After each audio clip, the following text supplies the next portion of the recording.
Before Paul Ricks became a professor of children's literature at BYU, he was a fourth grader in Mrs. Harrell's class. She would read to us after our long recess after lunch. And I think for her, it was, at least on one level, these kids smell bad. They've got a ton of energy. I just need them to be quiet. But it became so much more because she read all of these Roald Dahl books. I didn't know books could be funny, and they were. I didn't know books could be scary, and they were that too. Welcome to the Why Magazine podcast, bringing you ideas, stories, and voices from Brigham Young University. My name is Whitney Singley Archibald, and today we get to talk with Paul Ricks, a children's literature professor in the BYU McKay School of Education, about one of my very favorite topics, the power of reading aloud together. He'll give us great tips for making read-alouds more interactive, to spark connection with the kids in our lives, and to help them love reading. And of course, we can't have an episode about read-alouds without some great book recommendations. Paul Ricks picked 10 books that generate particularly great discussions. This episode is based on a Family Focus article by Paul Ricks that will appear in the winter 2025 issue of Why Magazine. As he mentioned, Ricks owes much of his love for reading to Mrs. Harrell. But since the fourth grade, this passion has ebbed and flowed. Only a year later, my fifth grade teacher, I don't remember her reading almost anything at all. And I also stopped kind of reading at that time. Interesting. There were books around at my house, but I didn't see people reading. And so that wasn't necessarily something that I did a lot. Fast forward, choosing to become an elementary teacher. As a fifth or a sixth grade teacher, it was just one of those things where I taught all the lessons I had in my tool belt. We still had extra time. Oh my gosh, what do we do? And out of desperation, I started doing these read-alouds. And I quickly found that it was so much more than just filler or just calming down time. It was a way for students to connect, and they would fire questions at me. And so for me, it was like a catalytic time where I was like, oh, of course, it worked when I was 8 or 9. It works when they are 10 or 11.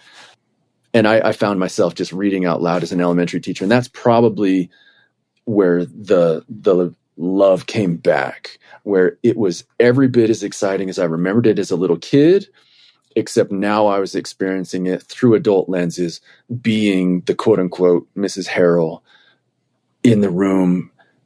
And I realized, I was like, wow, like I thought she was doing it to calm us down.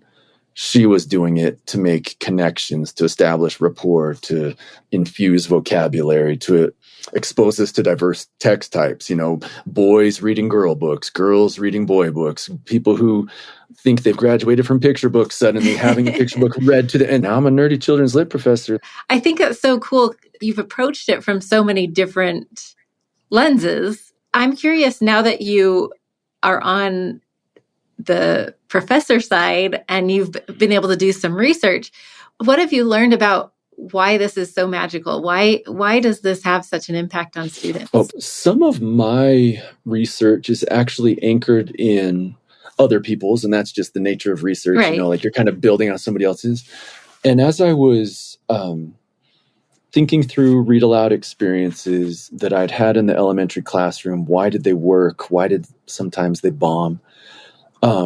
Some of what I found that was really fascinating to me was that the notion that we, at a certain age, kind of stop doing read-alouds is culturally bound. Does that make sense? Yeah. Where, there are Benedictine monks who every dinner are silent and they eat in silence as somebody reads scripture to them, but they're adults reading to adults.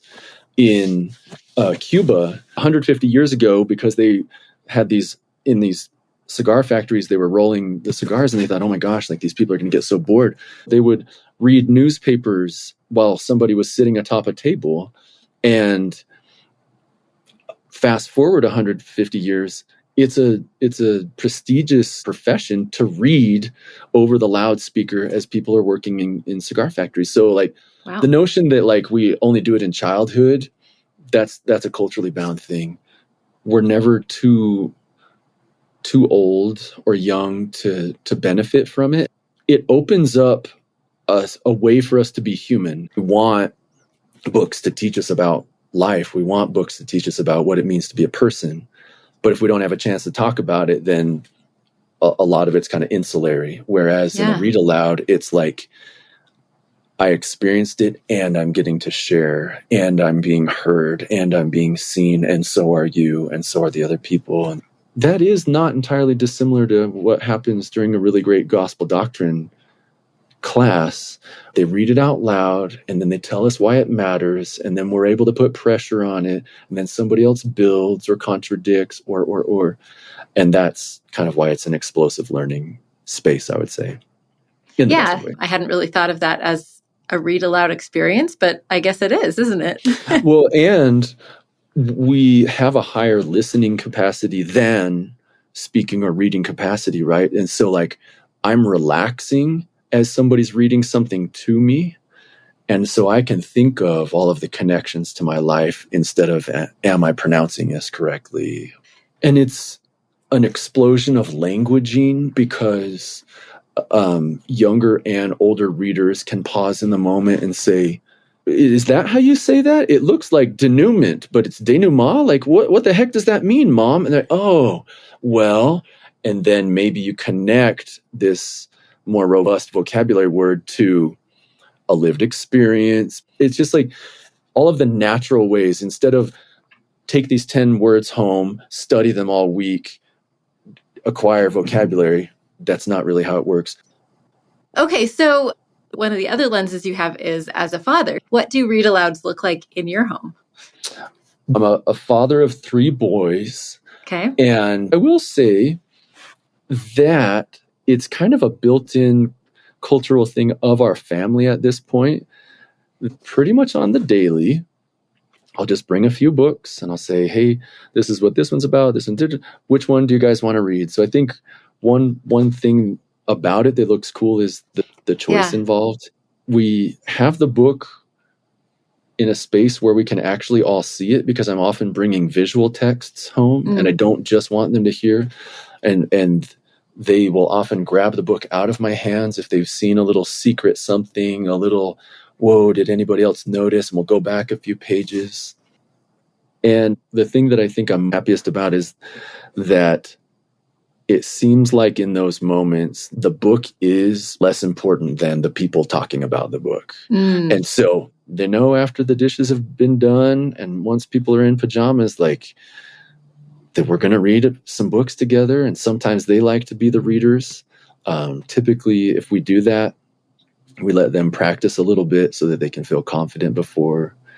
And then we just play with books, just like people who play with anything else, you know. Hey, Dad, will you throw the ball with me? You bet. Hey, Dad, will you read a book with me? You bet. And it doesn't take long for parents who are throwing balls to realize that their kids will quickly throw better than them, or kids who are read to a ton to quickly be like, oh, like the baton has been passed and you guys really are kind of more masterful at this than you might even know, you know. And so it's such a blast.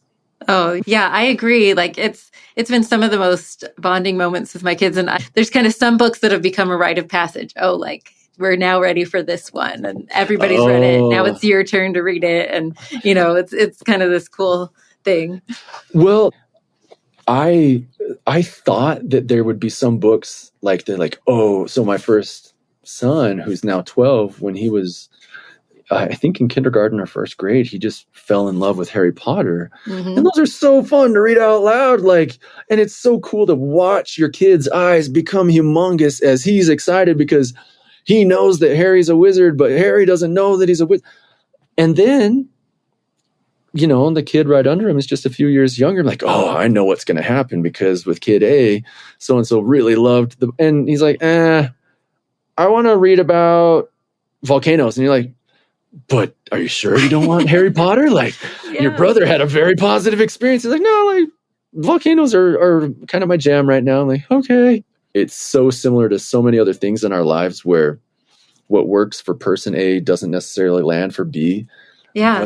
But I think it's still shocking to me when it doesn't. I'm like, wait, your brother loved that though. How can you not? I love it. How can you not? And it cracks me up. So. Yeah, and that just teaches us about them. It's a great way to get to know your kids. Well, and to your point, there are also kinds of books where lots of times people don't think about reading them out loud that work really, really well with a certain kind of reader, like expository nonfiction, the kind that doesn't necessarily have a story, but it's this information, and you can read it out of order. You could start on page 30, learn about how a bat's wings work, go back to page 13, learn how they use echolocation. There are lots of different ways and lots of different text types other than those we might immediately think of, especially if we're kind of like narrative heavy, story centric humans who can get lost in a good story. We assume that that's what everybody else wants. Yeah. But it's not necessarily the case. It works for a certain kind of human, and for others, you gotta find those other books. Well, I really love that you brought that up. What do we do if we have a reluctant reader, just somebody that you can't figure out the right fit? Yeah, it can hurt so much for a reader parent or a reader teacher to have a reluctant reader student, reluctant reader child, right? Yeah. Because we take it personally. We're like, oh, it's they hate the thing I love, like therefore they must hate me. You know, I have a couple ideas, and they might be a little controversial, and they might even like go against what some parents have as rules at their homes right now. But one is to not pretend that certain formats or genres matter more than others. This graphic novels is kind of the easy one where a lot of teachers hate them. But if students like them, do you really feel comfortable just throwing it under the bus, you know? And why do teachers dislike those? Probably because their teachers also thought that they weren't really worthwhile, and so they weren't held up in high esteem. But they're, Newbery-winning, premier literary award in North America, Newbery-winning graphic novels. And so not shaming someone for their choices, but really, really pushing for what are your interests? Might there be a Venn diagram crossover with your needs? Another one, I often tell teachers and students, like, it's okay to also put a book down. We certainly do that as adults. We buy the book. We think it's going to be amazing. Somebody recommended it. We got 100 pages in and like, I choose not to read the next 500 pages of this. It's not working, and it's probably not going to. But then for kids, we're like, don't stop. You push through the boring part. Get to, and so it's like, why do we do that? Eat your vegetables. Eat your vegetables. Never eat cake. And we just learn that it's drudgery. And then also making it more of a game instead of work, making it more joyful. Maybe the last little sermon that I could preach there for parents is we cannot give to younger readers a thing that we don't have for ourselves. And so we have to develop a love of reading. And sometimes we have that and we don't model it. Like we wait until kids have gone to bed to read. It's like finally quiet enough. And one of the messages that might be getting across is mom and dad don't like to read. They just make me do it all the time. Versus like sometimes choosing to be in a central location where people are passing hither and yon, but I have a book in front of me to model that this is a thing that I do, and I actually think it's worthwhile. And then the younger readers catch a different message, which is like, not only do they value ESPN and watch the highlights when I'm around, but they also read for pleasure, for information in front of me. And so I know it has a certain amount of value there.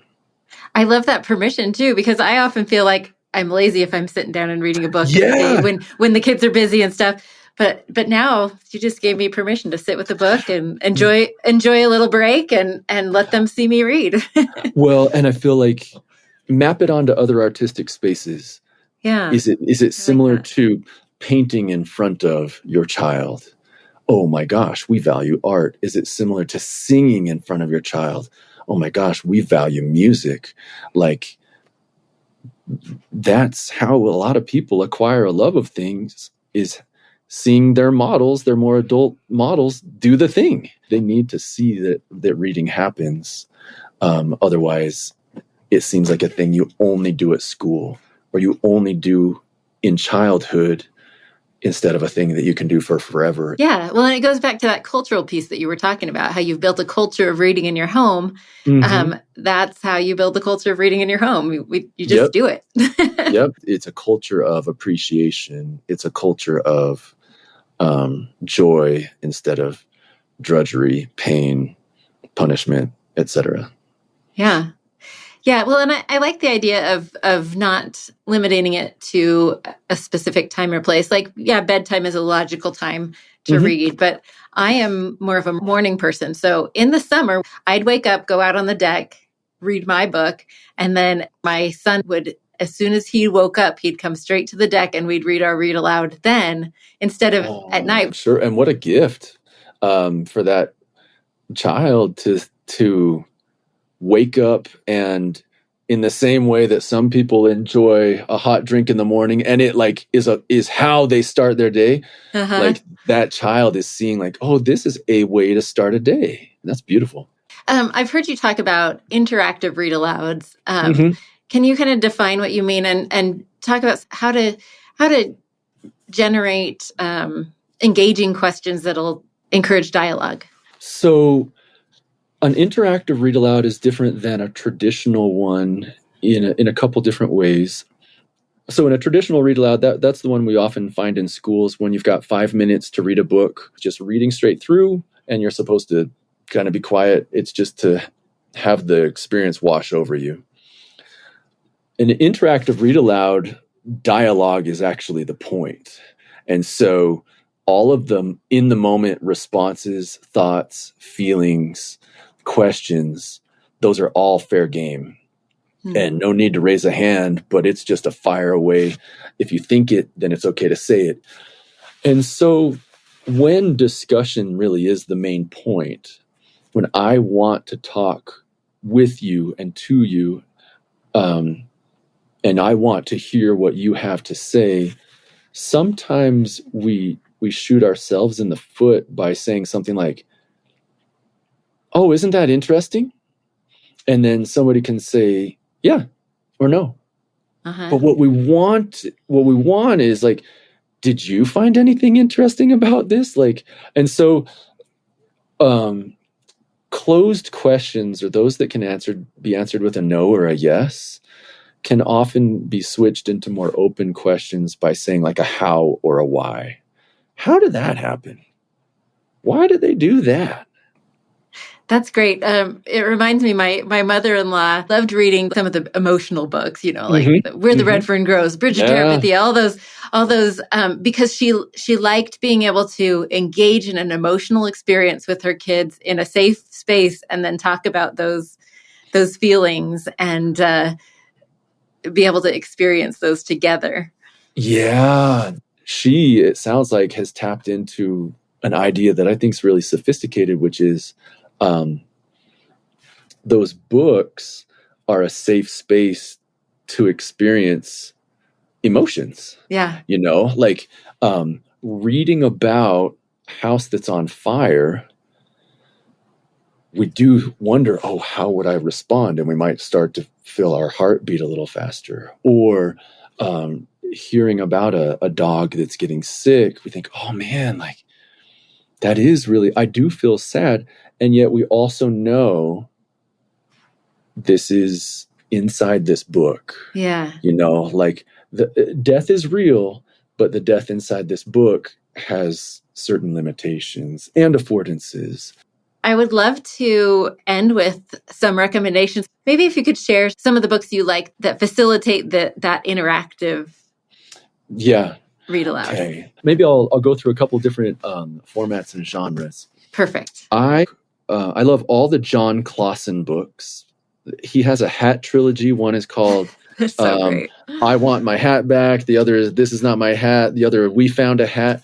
And I guess what I love about his books is they're kind of like a masterclass in restraint, where things are just pared down to their most essential elements, right? Like just very thrifty sentences, very thrifty illustrations, and yet with a minimal color palette and with a limited word palette, he gets at all the big stuff, and we laugh and we cry in a book, And so I would strongly recommend John Clausen.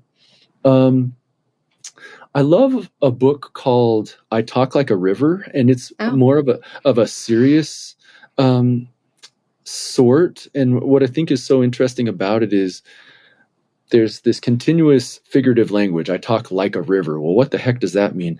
But it's an autobiographical picture book, and it's by a poet who speaks with a stutter. I love that one for the illustrations as well.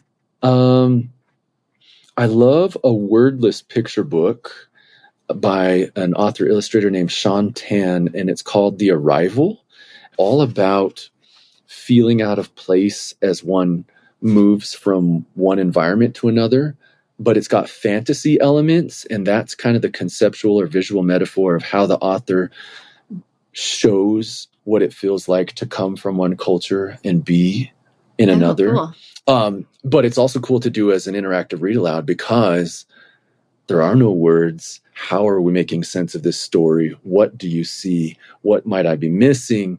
It has that potential to kind of break down a hierarchy of adult and child reader because the adult doesn't have the words to anchor them and be like, oh, well, this is what it actually means. Yeah. So I love that one. That's cool. There's a nonfiction book that I recently read. It's called The Mona Lisa Vanishes, and it's all about how the Mona Lisa became the most famous painting around the world. And I didn't know that it wasn't super famous until it had been stolen in 1911. But it has this back and forth across time. It unfolds in such a beautiful way. From the nonfiction space, I love one called Nick Bishop's Spiders. He uses these high-def cameras to see what spiders look like and do, and it's expository nonfiction. I love a book that won a nonfiction award called Seen and Unseen. 3 different photographers photographed the Japanese incarceration, but their respective lenses told different stories. We're going to give you photographs from the 3, but it's also beautifully crafted where we have mixed media illustrations, where we have photography next to like pen and ink and watercolor visuals, as well as the written text. I love a book that recently came out. It's 300 pages long. It's 3 sentences long, and you can read it in 10 minutes. I've tried to get so many people. It's called Ain't Burned All the Bright. Okay. And what I love about it is it's a COVID novel, and but it's also a poem, and it's all about a family who's making sense of their lives as they live together. I also love Big by Vashti Harrison. Okay. And it is about a girl who gets stuck in a swing on a playground, and she's too big for it. And then even though it's a picture book, it has the potential for all of these critical conversations. And I recently read that with my college students, almost all of whom are women, and they talked about the negative and positive power of words and how they've been thrown at their bodies. And so even though it's a children's picture book, I think it's one kind of like the John Clausen, where it works with a duality of purpose, parent and child. Yeah, I don't think we always understand the sophistication of picture books. Yeah. Like they're pretty amazing, pretty deep.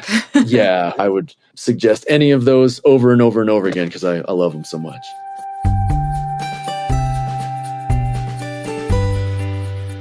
After talking with Rix, I scurried over to the library with my 9-year-old to pick up some of these recommendations, and wow, this is a great list. Grab a cozy blanket and a kid or kid at heart and test out your new interactive read-aloud skills.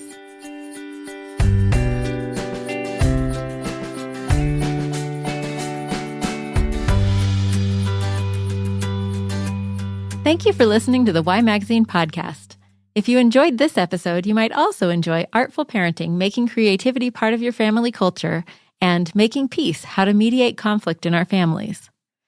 This episode was produced by me, Whitney Archibald, with executive producer Brooklyn Hughes Romer. Original music mixing and mastering by Jarrett Davis.